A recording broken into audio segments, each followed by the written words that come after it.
want to learn effective ways to build relationships, generate sales, and grow your business from successful entrepreneurs, startups, and CEOs without listening to a long interview? If so, you've come to the right place. Gresham Harkless values your time and is ready to share with you precisely the information you're in search of. This is the I Am CEO podcast.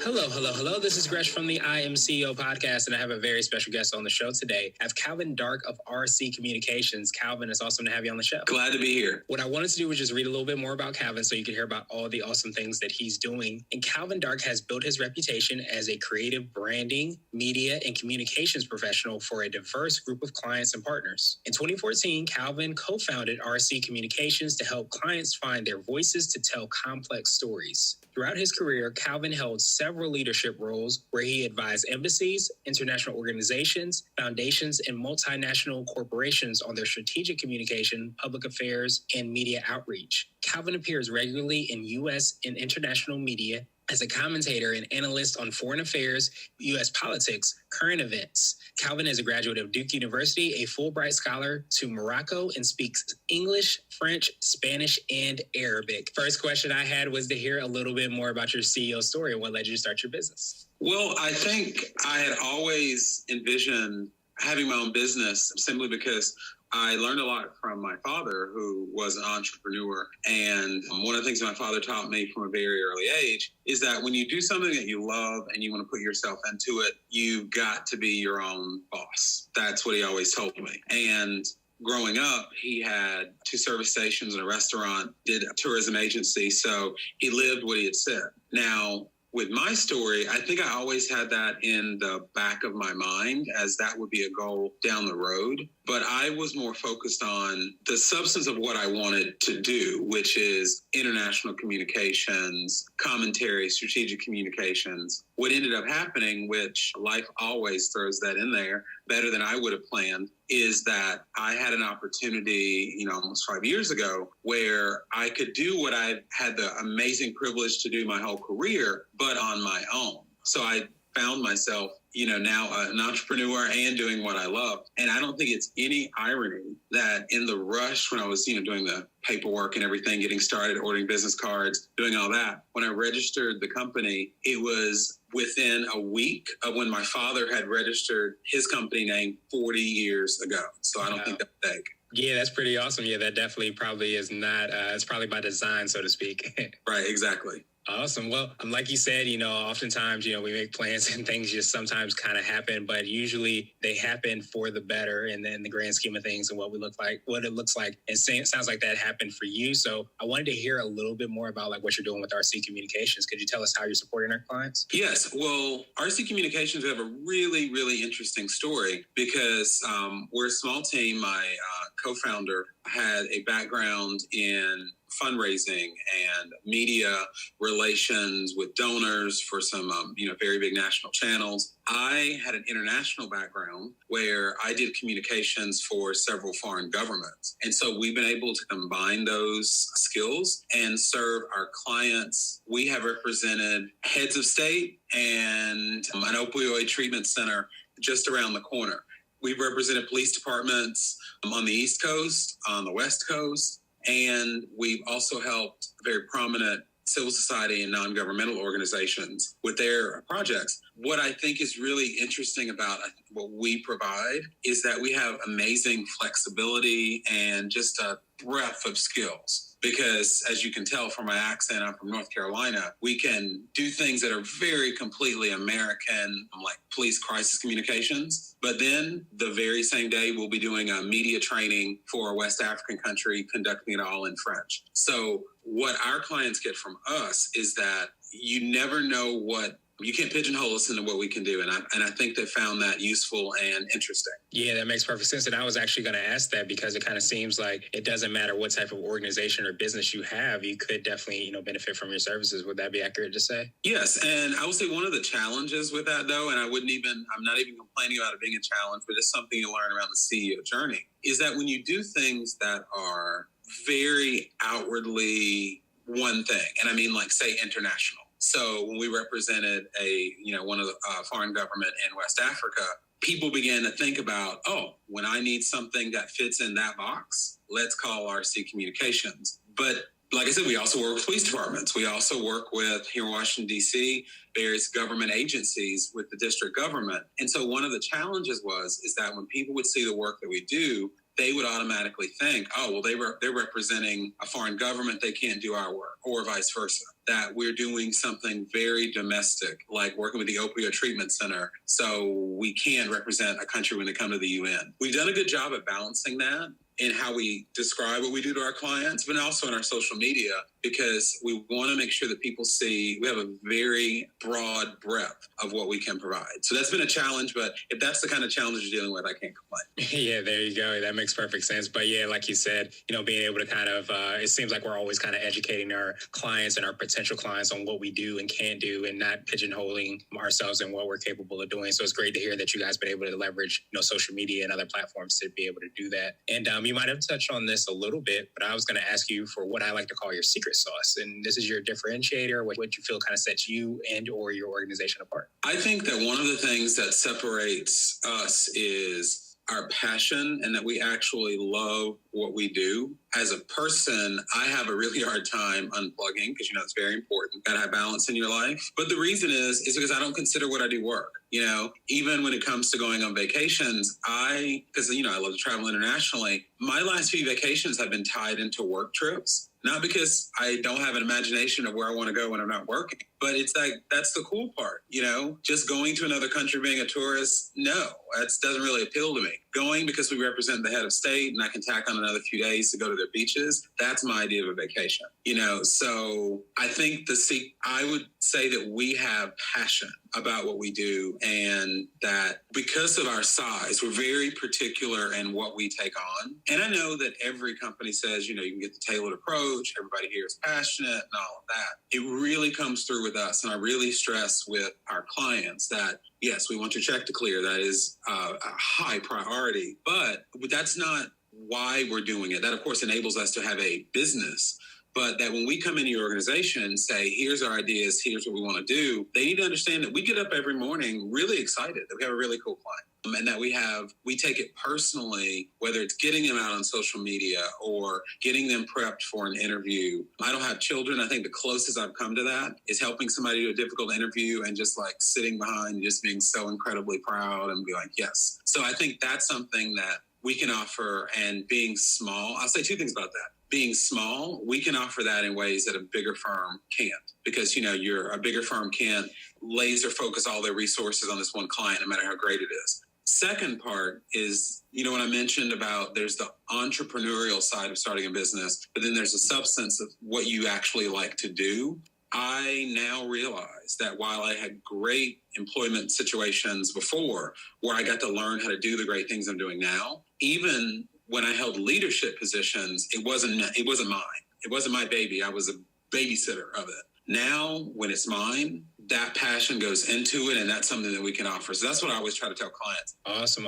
And now I wanted to switch gears a little bit and ask you for what I call a CEO hack. And this might be an app, a book, or a habit that you have, but it's something that makes you more effective and efficient. Well, I think that having a routine is very, very important, and not losing sight of what the vision and the goals are. And the third point of that is not being so discouraged or distracted when there's something that you want to do, that you need to do, but you can't directly connect it to a check or a client payment or something tangible that progresses the business side. So like, for example, because we work with such diverse clients in several languages, I get up very early in the morning, and what I must do is I have to have my hour of my coffee, and on social media, Facebook, Twitter, the different news sources that I'm subscribed to, because that's how I get my day started. So, for example, if we have a really busy day where I have to be somewhere at 8, I already know, well, that means that I got to get up at 6, because 6 to 7 has to be my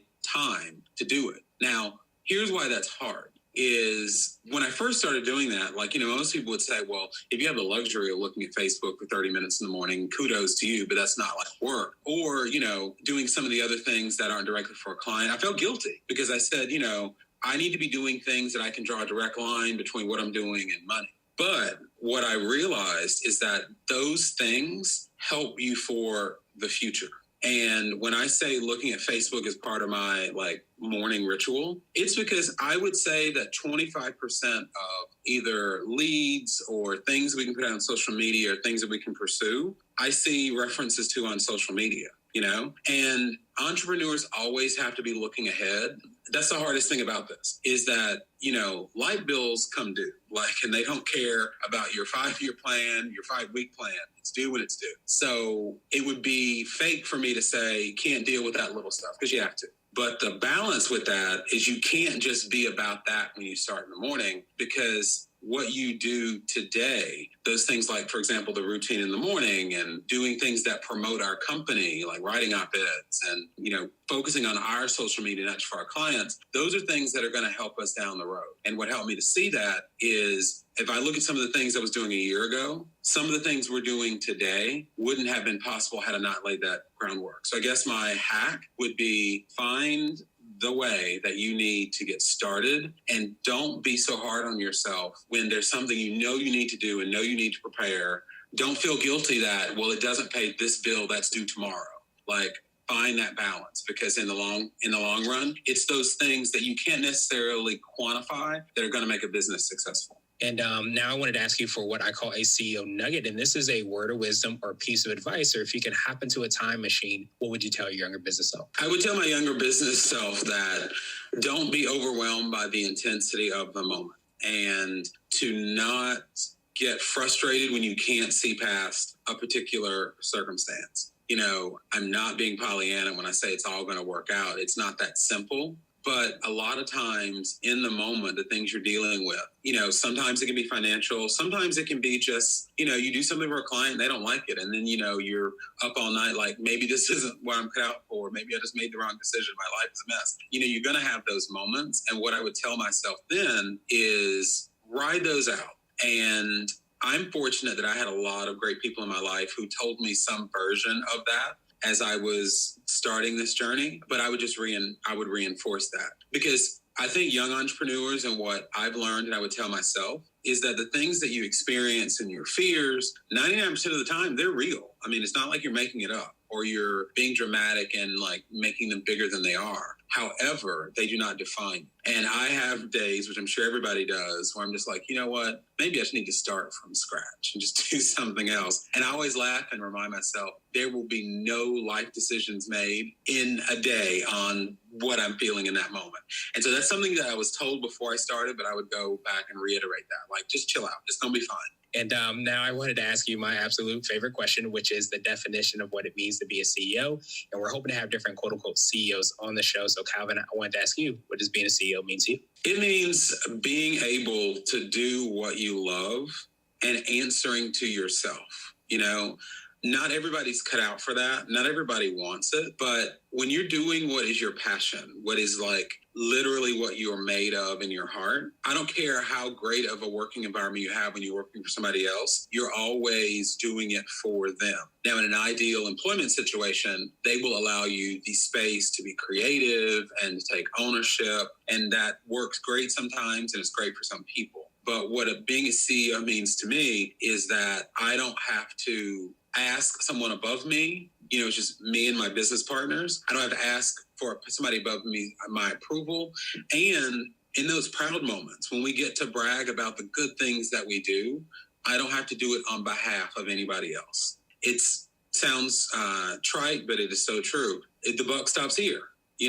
Now, fortunately, most of the time, that's a good thing. And that I can, we can take credit in this company for what we do. But, occasionally there are things that bids we don't get, clients we lose. We also have to take that too. But all in all, for me, because this is very personal, because this is my passion, being a CEO is great. And that has been what has made me not give up when the business side of being a CEO gets really challenged. Yeah, that makes perfect sense. And Calvin, I truly appreciate you for taking some time out. What I wanted to do was pass you the mic just to see if there's anything additional you want to let our readers and our listeners know, and then how best they can get a hold of you. Well, yeah, thank you so much for the opportunity. And what I'd like to say to everybody, listening is that if you need that specialized communications and branding and marketing from a team that gets really passionate, call us. Our website, rccomsdc.com. Social media, which I'm proud of just because personally I'm on Twitter and that's how I understand the world and comment on it. And we do so on our social media channels. And also one of the things that we've learned is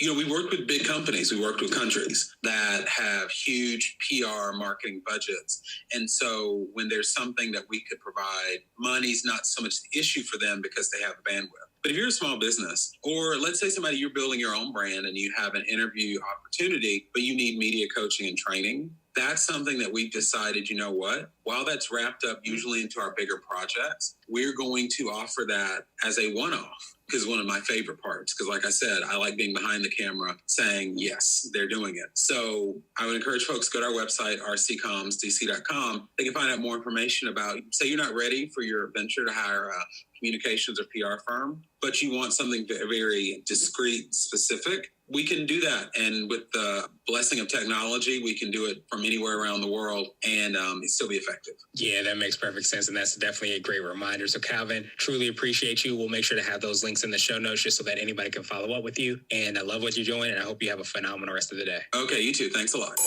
Thank you for listening to the I Am CEO podcast powered by Blue 16 Media. Tune in next time and visit us at imceo.co.